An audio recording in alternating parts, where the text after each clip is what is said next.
Sudhanshu Trivedi 20 minutes.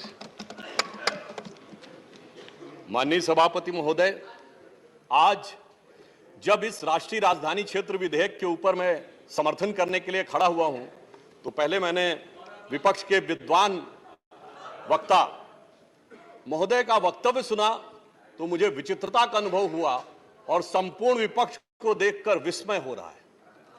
विचित्रता इसलिए कि उन्होंने कहा कि I have not seen any parallel anywhere.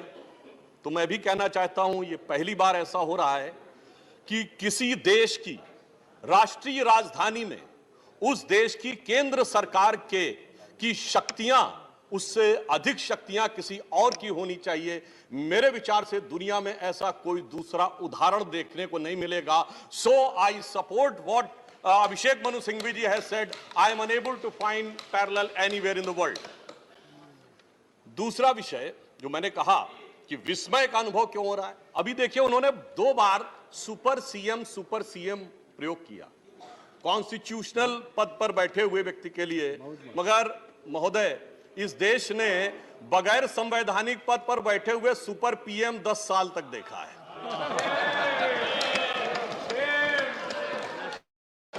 और मैं ये कह रहा हूं कि अभी मैंने कितना सुंदर सामंजस्य देखा कि उन्होंने कहा कि समय कम हो रहा है, तो आम आदमी पार्टी वालों ने कहा हम भी समय देने को तैयार हैं।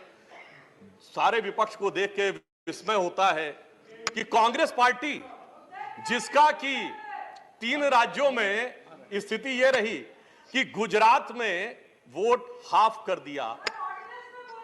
बिल्कुल बता रहे हैं, सुनिए तो, अरे सुनिए तो, बता रहे हैं। सॉरी, गुजरात मेंबर्स का vote one second. Dr. Abhishek Singhvi was heard in rapt attention. This is the decorum of the house. No. Yes, I am coming to that, sir. Let me do not get into disruptive mode. Doctor, तो मैं कहना चाहता हूं कि ये लोग किस तरीके से आए हैं साथ में। अरे साहब, बहुत सारे शेर बोले थे, वो ऑर्डिनेंस के पार्ट नहीं थे, हम भी बता रहे हैं आपको। I will have to name you. देखिए इनकी I will have to name you कि you have got it as a habit. क्या शिद्दत दिख रही है एक दूसरे को सपोर्ट करने में। देखिए इनकी स्थिति ये गुजरात में। We want decorous debate here. Doctor said many things, maybe digestible, maybe indigestible. Doctor Sudhanshu Trivedi, मैं सिर्फ ये कहना चाहता हूं कि गुजरात में कांग्रेस का वोट हाफ कर दिया, पंजाब में इनका स्विच ऑफ कर दिया, दिल्ली में साफ कर दिया और आपने इनको माफ कर दिया। और उसके माफी के बाद भी मुझे लगता है, अभिषेक मनु सिंघवी जी ने कहा था, तो मैं भी ये कहना चाहता हूं, आप साथ में आए हैं दिल्ली के इस बिल पे, दिल्ली की जनता के लिए आए हैं या किसी और कारण से आए हैं, ये दिल्ली की समझदार जनता समझती है। तो मैं भी एक पंक्ति कहना चाहूंगा कि शाम तक सुबह की नजरों से उतर जाते हैं, इतने समझौतों पे जीते हैं कि जमीर भी मर जाते हैं। अब यह एक संवैधानिक विषय है कि यह जिस प्रकार से संविधान में लागू होना चाहिए, परंतु उसके साथ राजनीतिक टीका टिप्पणी की जा रही है, तो एक सैद्धांतिक विषय भी आता है। तो मैं संवैधानिक और सैद्धांतिक दोनों विषयों का जवाब दूंगा। I will reply both the constitutional and conceptual aspect. देखिए, माननीय गृह मंत्री जी ने लोकसभा में बहुत स्पष्ट किया था कि दिल्ली पूर्ण राज्य नहीं है, यह एक विशेष श्रेणी का यूनियन टेरिटरी है, यानी विशेष श्रेणी का संघ शासित राज्य है। वैसे मुझे लगता है संघ शब्द आते ही बेचैनी ज्यादा हो सकती है दूसरी तरफ, और संघ शासित से बेचैनी और हो सकती है, इसलिए मैं यूनियन टेरिटरी वर्ड प्रयोग करूंगा। It is a special category of union territory. और वैसे भी आजकल अंग्रेजी के प्रति मोह बहुत ज्यादा है, क्योंकि अपने गठबंधनों का भी नाम अंग्रेजी में ही ज्यादा रखा जा रहा है। संविधान में जो भाग 8 में उल्लिखित, वैसे तो जब मैंने टीवी चर्चा के दौरान कई बार विपक्ष के लोगों से INDIA का हिंदी फुल फॉर्म पूछा, तो पहले दिन तो लोग गूगल देख के भी नहीं बता पाए। खैर, अब मैं कहना चाहता हूं कि संविधान के भाग 8 में उल्लिखित प्रावधानों के अनुसार,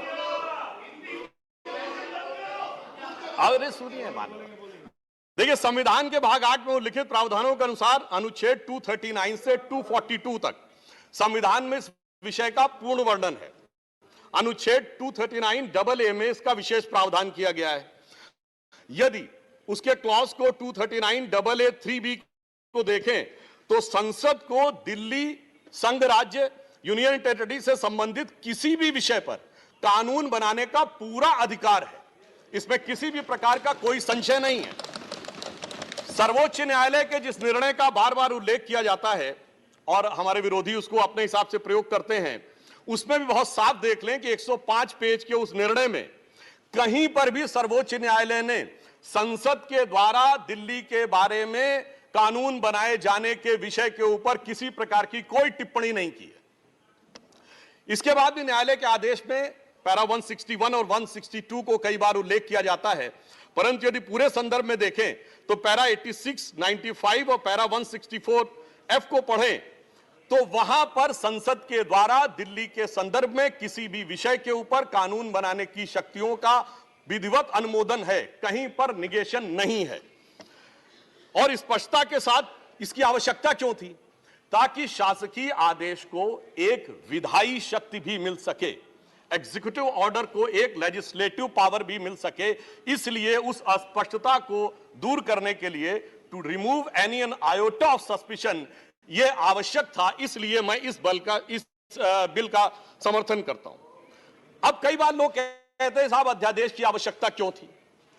वैसे तो माननीय गृह मंत्री जी ने भी इस विषय को लोकसभा में बताया था। अभिषेक मनु सिंघवी जी ने कहा कि 19 तारीख को अध्यादेश क्यों आया। शायद उन्हें ध्यान हो कि दिल्ली सरकार में जैसे ही चंद दिनों में